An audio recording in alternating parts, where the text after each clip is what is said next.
अंतरवाली सराटीतून जरांगे मुंबईकडे रवाना झाले आहेत। मोठ्या संख्येने मराठा मोर्चा निघालेला आहे। मराठा समाज या मोर्चामध्ये सहभागी झालेला आहे।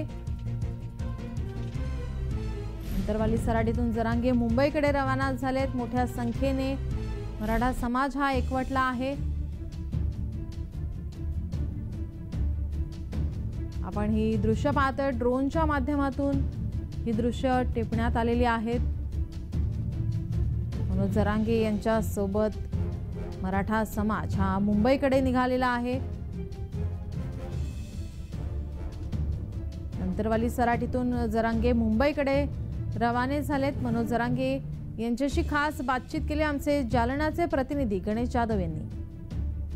पाटील आता अंतरवाली सराटीतून जे आहे मुंबईकडे निघालेले आहेत। आपण बघू शकते त्यांच्या सोबत जे आहेत मराठवाड्यातील अनेक तरुण जे आहेत जप्ते दाखल झालेले आहेत। मला सांगा मनोज जरांगे पाटील, आता तुम्ही मुंबईकडे कूच केलेली आहे, तुमच्या डोळ्यात अश्रू दिसतात।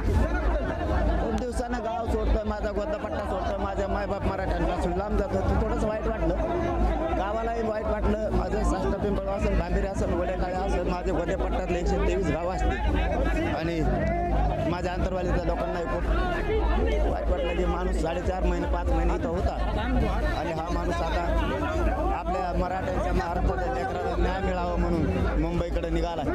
उपोषणादरम्यान अनेक मंत्री वगैरे यायचे, पण आजकाल सध्या कोणी आलेलं नाही। काय सांगाल तुम्ही?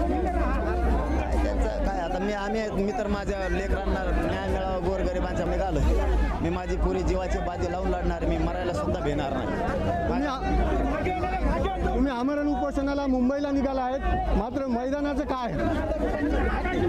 मैदानावरती बसणार मी उपोषणाला, काही हो असो अथवा नसो, मी मात्र आमरण उपोषण करणार। मुंबईला गेल्यावर आरक्षण मिळेल असं वाटतंय का तुम्हाला? त्याच्यासाठीच चाललोय ना, घेण्यासाठी। मुंबईला आरक्षण घेण्यासाठी जात असल्याचं मनोज जरांगे पाटील यांनी अंतरवाली सराटीत म्हटलंय। अंतरवाली सराटी रोडवरून आता मनोज जरांगे पाटील जे आहे ते मुंबईकडे रवाना होत आहेत। जालन्याहून गणेश जाधव, अंतरवाली सराटी।